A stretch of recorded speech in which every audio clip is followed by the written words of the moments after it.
to the Closing Table Podcast. We're here to be a voice for real estate professionals and help raise the standard in our industry. We want to connect professionals by having conversations about what part each of us play in the real estate process. Our goal should always be the same, which is helping buyers and sellers get to the closing table. Today's podcast is brought to you by Providence Title, bringing excellence to each real estate transaction, and the Hero Edge, helping real estate professionals realize the hero in your own story. I'm Carlos Woltman with Providence Title, and he is the Kevin Harris. Thank you, Carlos. Man, I'm super excited. I always say that before the podcast. I'm super excited, but I'm super excited. It's awesome. So our special guest today is Jonathon Crow. He's officially been in the home inspection business for over 20 years. He and his family run one of the top inspection companies in his market. He's actually a third-generation inspector. We'll get into that a little bit later. He's done thousands of inspections himself, also runs his company, and he does management and coaching and classes and presentation. He's an expert in all these. I've actually seen him do a lot of these things. And in addition to running a successful business, he also is part of a successful inspection coaching and marketing business along with his family. Jonathon has a great story to tell. I can't wait to actually uncover it and have you, the audience, hear about some of the new unique life experiences that's got him where he is now. So with that, welcome, Jonathon. Hey, glad to be here, guys. Yeah, this is awesome. I'm super excited about it. And it all sounds so great when you say it like that. You know, you just bunch up all the accomplishments in one bit and just go for it. Well, that's the goal. That's the goal. You're a great person, so you got a lot of accolades. Hey, winners always sound good. That's right. That's right. So kind of how we start the podcast is I want the audience to get to know you a little bit and kind of your background and where you want to take that. So what I say is that the coaching company that I run is called the Hero Edge, and with the Hero Edge, every hero, and to be the hero in your own story. So if we're all going to be heroes, we all have an origin story. So that origin story can be, with realtors, a lot of the origin stories are they weren't always realtors. They always did something else, and so they bring these skill sets into the real estate space that they can transfer into their real estate business. So let's just dive in a little bit to your origin story. What brought you here? What got you to where you are now? All the things. Well, it all started back in 1985. My family's been doing this for a long time. Like you said, my dad and my granddad were both home inspectors before I was, so I'm third generation at this. My granddad's license number is 28.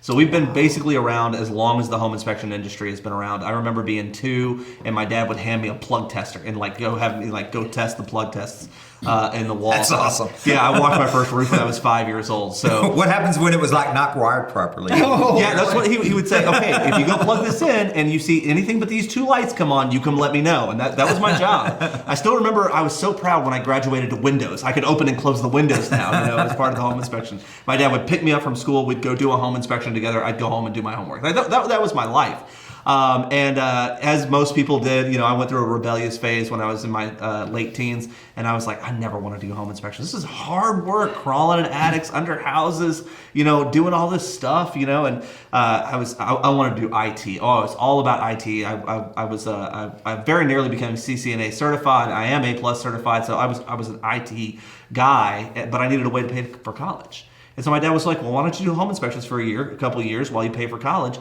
And I was like, okay, let's do it. And I was like, this is great. I love this. I love getting to meet new people, getting to find all these interesting things about the house. There's this kind of Sherlock Holmes bit that I really enjoy where you're like, oh, why is this? Why is that? Oh, what's going on? And just discovered a real passion for it and have been doing it ever since. So, yeah, so that's kind of my origin story, if you will, is that I've always done this. I was born into this and just discovered a real passion for it.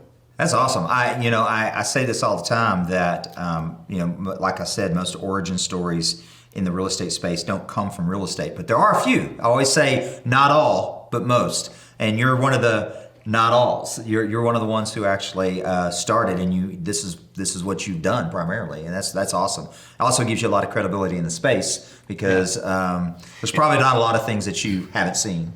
Well, I used to tell people that all the time, and then every time I'd say it, I'd see something I'd never seen before. So now I stay away from that at all. But yeah, I had to wait till I turned 18 to go take my exam to become a home inspector, and it was very interesting. My first 4 or 5 years, I had a lot of people being like, how long have you been doing this? How long have you had your driver's license? Let's talk about this. But He's the Doogie Howser of home inspections. I am. Wow, That's an old reference. That. Yeah, Neil Patrick Harris is going to be suing us. That's right.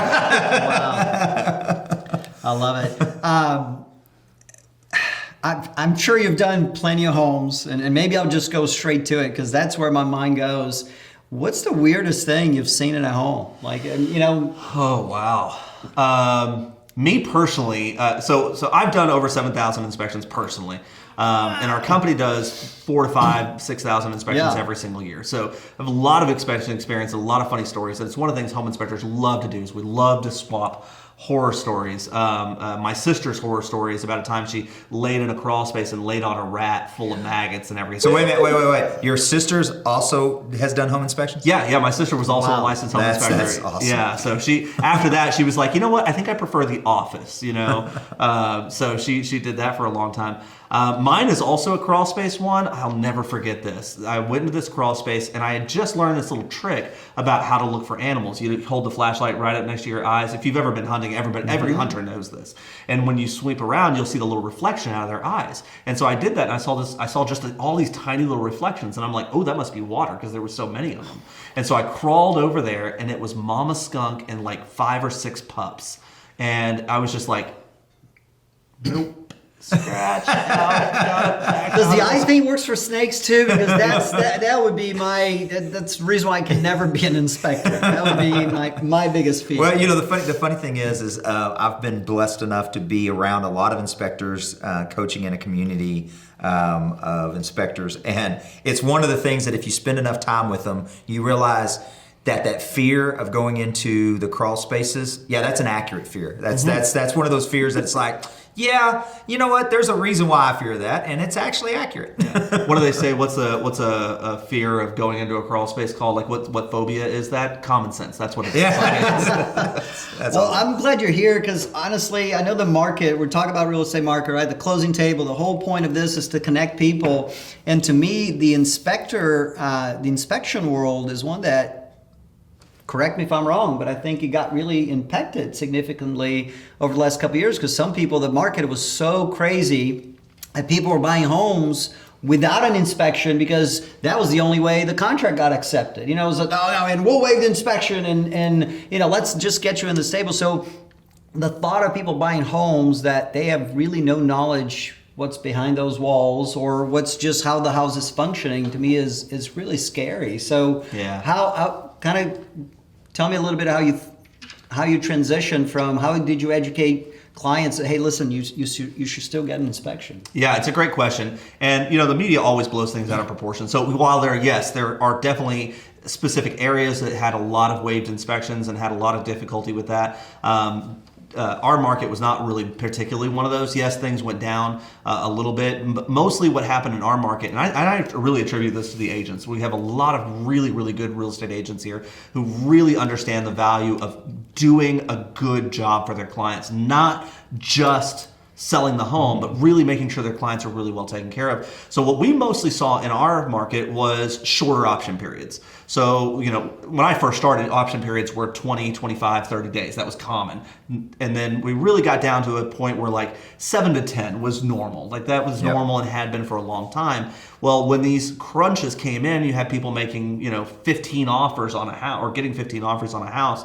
We started seeing 3 and 5 day option periods. That started to become the new norm. And so people were at least still getting the home inspection and still having that opportunity. And on the rare occasions I would meet with an agent, they say, because the market is so hot, I've been telling my clients to waive the home inspection, and just buy the home and get into it and figure it out from there. Really, I told them two things. Number one is that is a really liable position to take on, right? Because if you tell your client to waive their home inspection and then something happens and they find something, they're not coming after us because we don't exist, right? They're coming after you. You should never have done that in the first place, right? And then the other thing that I tell them is even if you're going to waive the option period, which is really what you're talking about, you never waive the home inspection. You're really talking about waiving the consideration period, the option period. It's okay to buy something as is, as long as you know what as is. Mm-hmm. So even if you're not going to ask for any repairs, you're going to buy it as is, you're eliminating your option your inspection contingency, still get that inspection because you want to know what you're buying. You know, if you need to know if you're going to be going in there and you're going to be dropping $35,000 on foundation repair.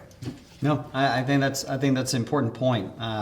There is no way I would buy a house without trying to figure out. I've heard too many nightmare stories, even with builders cutting corners and builders are some of the worst, especially when we had this big crunch where they're like, "Hey, if you don't want this house, I got 16 people lined up on the street who want it for more than what you were going to pay for it." Builders were absolutely the worst in this period, and they specifically try to get you to skip this inspection. They'll tell you, "Oh, we have a third party who comes out and inspects it." That doesn't work. The city inspects it. That doesn't work. Well, don't get it inspected now. Get it inspected in 11 months, and we'll fix anything at that time. That doesn't work, right? You've got to get these inspections done prior to closing because that's the only time you have any teeth left in it. You know, otherwise you're stuck. Yeah, and I think one of the things that I saw only being a realtor in that market, but then also coaching realtors, was there's a fiduciary responsibility, at least in Texas, there's a fiduciary responsibility to the client. And I saw a lot of realtors, unfortunately, give in to let's just waive the inspection and not really giving a good explanation of what can happen and being a fiduciary to that person to actually, if they're going to make that decision, they need to go with, both eyes wide open, that this is what you're deciding. Is that okay with you? Because I see a lot of realtors, especially the realtors that we've talked about on past podcasts, that are just trying to get to that commission check. They're just trying to, and when you're in that state, you make some decisions, unfortunately, that aren't always in the best interest of the client.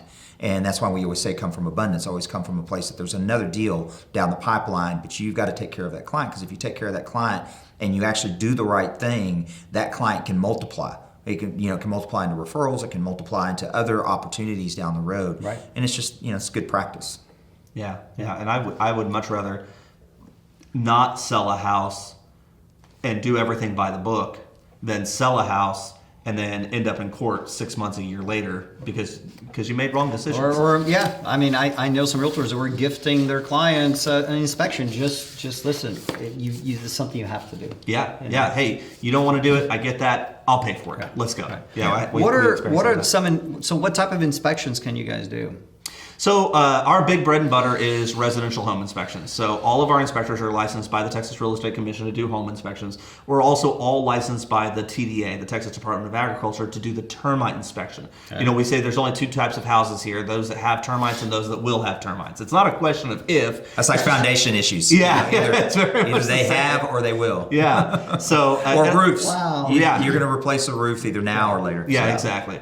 And sometimes it's even required by the loan. So especially VA and some other loan programs will require a termite inspection as well. And then all of our inspectors are certified or licensed to do sprinklers, pools, wells, septic, separate structures, boat docks, things like that. And then there are things that are not necessarily included in a typical home inspection that are really good to go ahead and do as part of that process if your inspector can do them. So a sewer scope, running a line down the sewer, which is the part from the house to the street, making sure there's no root intrusions, collapses, because those things are really, really expensive if you don't find them. Another one that we're finding a lot of people wanting to do on new builds is the foundation elevation. So we come in and we measure all the different parts of the foundation, and that way if the foundation settles more than a certain amount, it's covered under their structural warranty.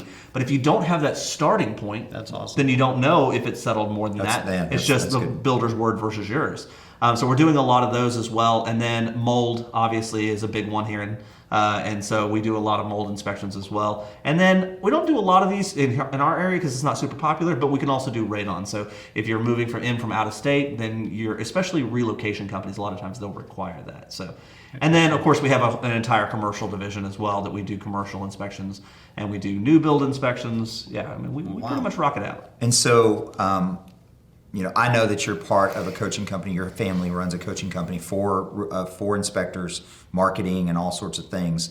And I've been in those conversations. So would you say that Texas is, from a regulation standpoint, where do we stand as far as regulation? Are we highly regulated? Are we not as highly regulated as some? We're definitely on the highly regulated side. Okay. So Texas was the first to have licensing for home inspectors. It's the only state in the country that currently has a mandated report form. So all inspectors are required to use the same basic outline for their inspection reports. And we have some of the most stringent regulations on us as home inspectors, and as termite inspectors, and as mold inspectors. Texas loves our registrations. We're not super like big government and all that. But man, when it comes to regulating businesses, Texas is where it's at. There are lots of areas of the country that have no licensing for home inspectors whatsoever. So like California, you don't have to be a home inspector. You don't have to be licensed to be an inspector in California. You go buy a flashlight, buy a screwdriver. Which is crazy. I mean, thinking about how highly regulated in certain areas California is. It's crazy. Yeah, it's absolutely wild. So, I think at the moment, I think there are still 18 states where you don't have to have a license in order to be a home inspector. Wow. So, yeah, well, we're definitely on the highly regulated side, which is great because it keeps a lot of the real bad riffraff out of the inspection industry. People who are like really want to be inspectors so that they can sell the other side of it, contractors and things like that. It really helps keep them out of that. So how has technology really helped you guys? Because I'm sure now there's gadgets and things that really help you learn even more about the house than ever before. Or do you think technology, can you do the same things now than you could before? Technology just makes it easier? Yeah, it's a great question. So every time a new piece of technology comes out, we're the first ones to jump on it and buy it and test it. And the honest truth is about 90% of it is garbage, right? It really does not improve the inspection. It doesn't speed the inspection up, and it doesn't provide better results for you. There are a couple of exceptions to that. So like the foundation elevation surveys, that's one of those things that there's no way for an inspector to tell you this is 1.5 inches higher than it is over here without that. Now you could put like marbles on the floor and stuff like that. But even things like thermography, like we have it, we have inspectors who can do it, but it really doesn't improve the inspection that much. And so computers, photos, all of those things, obviously, those have drastically changed how we do reporting over the last years. Right. But things like moisture meters that don't require little probes. It's a fancy tool. Yeah, we have one. Drones are terrible. Oh, if you ever have an inspector who says, oh yeah, we don't walk roofs, we fly drones over them. Run like the Dickens. You cannot do an effective roof inspection with a drone. You just can't, right? I'm not even a big fan of people who like to put like the little bots in the crawl space. They like a little car, like a little RC car with cameras on it. I'm not even a big fan of those. I want to get in the crawl space, crawl over, and I want to hear that water dripping. I want to see those skunks over in that corner. I want to go. I don't. I don't. He's a sadist. It makes for a great story. So some technology, great for inspections. Some technology, not so great. I personally like their thermal imaging cameras because every time he swings by me, it says hot. Just checking. We got some dad jokes today. Well, here's one thing to know about thermal cameras that a lot of people don't know. A lot of people think thermal cameras can see through walls. Right. They cannot. Yeah. Right. I remember I was telling one of my client coordinators, people who in the office who answers the phones, and she was like, "Okay, they can't see through walls." She went home and she talked to her boyfriend, and her boyfriend was like, "No, they can, because when I turn on thermal imaging in Call of Duty, I can see the people inside the house." And I'm like, "Okay, because that's reality." Yeah. It is reality to a lot of people. Well, so I got a question for you that I know, just being in the brief, gosh, it's been probably 4 years now that I've been in the inspection industry from a coaching perspective. And one of the things that I know is that most inspectors come into the business, at least in Texas, as a single inspector, and they do everything, kind of like realtors. Right. They kind of do everything. They answer the phone, they do the inspection, they do the reporting, all the things, right? Right. And I know from an inspections viewpoint that I would imagine even more so than a realtor, it's very hard to scale that because you actually physically are doing the inspection. Correct. So like you're actually there for 3 or 4 hours where you cannot do some of the other things that you would need to be doing. So in your business, I know that you've got one of the biggest, if not the biggest, inspection companies in the Metroplex in DFW. Tell me a little bit about what your structure looks like. How many people do you have? What's the basic structure? How many inspectors? Those kind of things. Yeah, so we currently have 20 inspectors in the field. We've got several in training on top of that. Are you still in the field? No. I stopped doing inspections a while back. There for a while, I was doing like one a week just to kind of keep my eye in. So no more skunks? No, not unless something goes horribly wrong. He no. just has a pet skunk now. Yeah, But one of the things that we do that makes us very different, and it was interesting you were saying that how home inspectors are kind of like real estate agents and that you have to do it all. However, at least with a real estate agent, you have to be under a brokerage. You have to have somebody else holding your license. Whether that person's doing a good job for you or not is a completely different story. That's not true with home inspections. With home inspections, you can go ahead and take, I think it's 130 hours of courses, 24 hours of ride-along, pass 2 exams, get your insurance, pay your $10, buy a flashlight, buy a screwdriver, you're good to go. Wow. Right? Wow. You can literally become a home inspector and never have set foot in somebody's house. Wow. And you've got no oversight from a business standpoint. Things like the TDA, you have to join a company. There's no option. Things like real estate, you have to join a company. There is no choice. And so you have that lack there. And a lot of inspectors go in and have no idea what they're doing. So when an inspector joins us, they do a minimum of 100 inspections with a trainer before we ever even give them an opportunity to take a final exam to see if they can actually go do an inspection. So we have 20 inspectors. We have 3 inspector managers who manage those inspectors, go on ride-alongs, check on them, make sure everything's going okay. Hey, I was driving down the highway and my ladder flew off and I need to go do this inspection. Okay, we'll drive you out a new ladder. So that's kind of our service side of it. And then in the office, we've got 4 ladies in the office who answer the phones from 7 a.m. to 7 p.m., Monday through Friday, 8 to 5 on Saturday. We have after-hours people who answer the phone on that end. But it's all about service. If you call as a real estate agent and say, hey, I need a home inspection tomorrow, and the inspector says, hey, I'm in a crawl space right now, can I call you back? That doesn't work well for you. No, I need this now. I need to It's go. happened. Yeah. And then, of course, on top of that, we have a marketing and sales division that go out and market and promote Tex Inspect and tell people, hey, well, here are the reasons you should be using Tex Inspect over, Joe Bob, who just got his license yesterday. That's awesome. That's awesome. I think one of the things with this podcast that is important, we've talked about this in past podcasts, is bringing excellence to the closing table. I mean, we talk about excellence a lot, and our guests that we bring on are some of the top, if not the top, in their industry. And I think we were talking about this before the podcast, but being able to hear the conversation and hear that high-level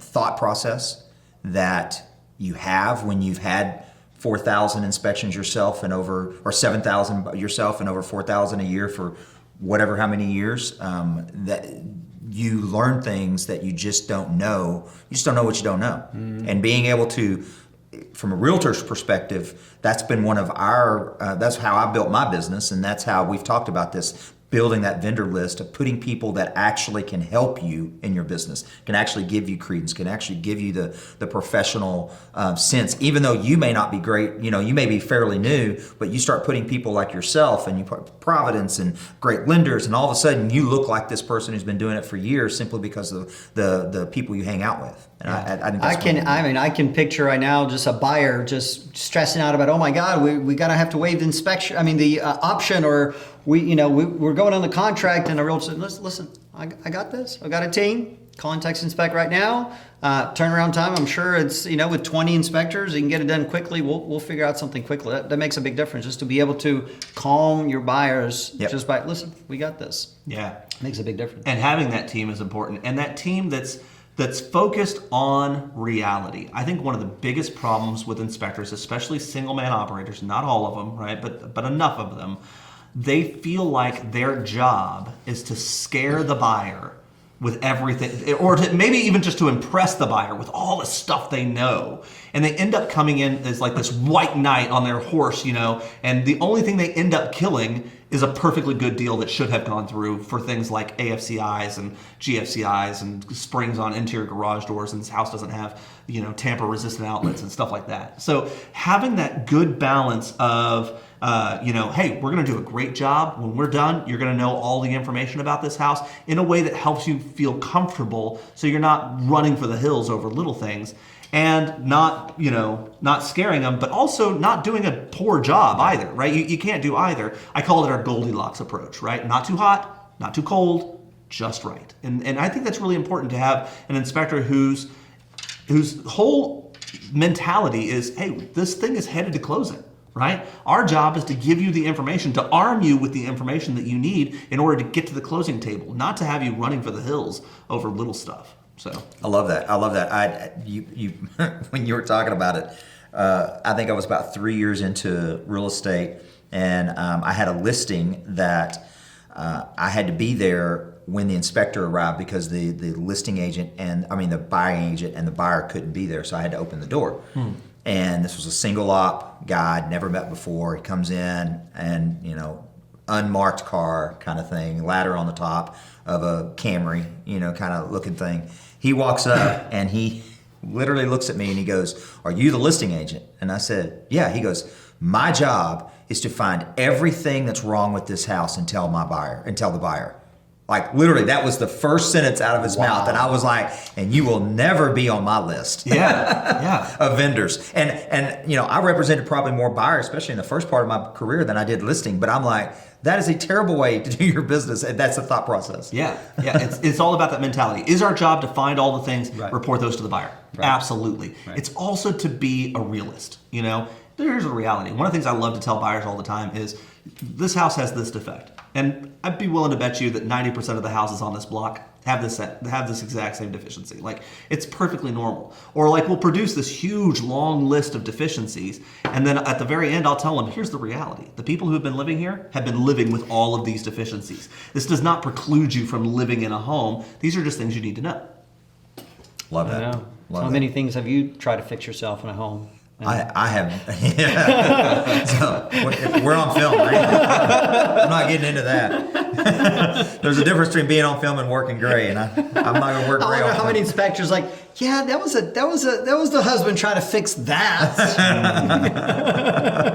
Well, how are those wires that way? Yeah. Hey, listen, there's homes in Brazil. It's interesting. There's two different voltages. I had to grow up trying to remember which one is up, which one is down. Really? Oh yeah, you've got 110, 220. My house, go to my house right now. 220, 110.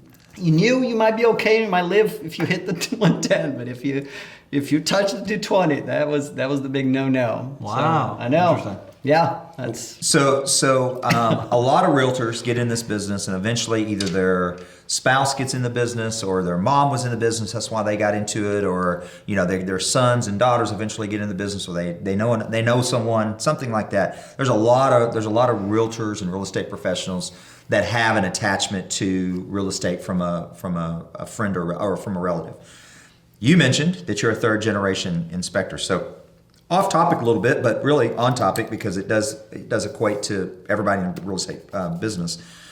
Tell me how you navigate, or how you've navigated in the past working with family, and how does that work in your world?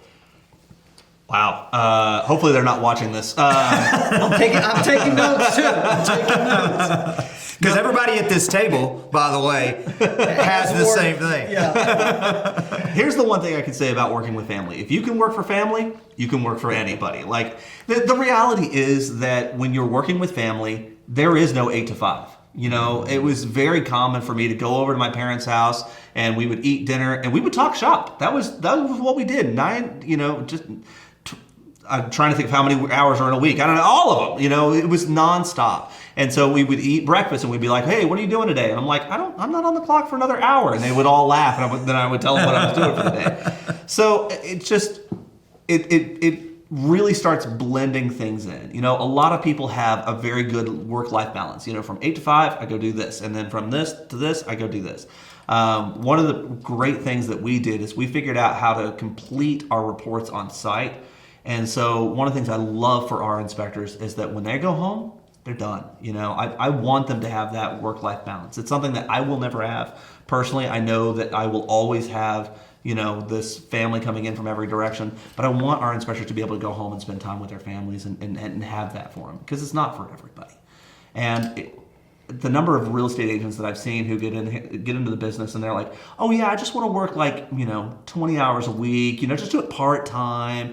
They either don't make it or they quickly realize, "Oh no, I get to choose the 80 hours a week I want to work." When I decided to go work for my dad, he told me, "Now son, I want you to know, You're the son of the boss. You're the son of the big man. You only have to work half days, and what you choose to do with the other 12 hours is entirely up to you. So yeah, it can be difficult. Yeah. But on the other hand, it can be super rewarding. The other day, my dad said, "Hey, pack up. We're going to go pick up your granddad. We're going to the state fair." We went to the state fair. It was great. I didn't do anything that day except hang out with them.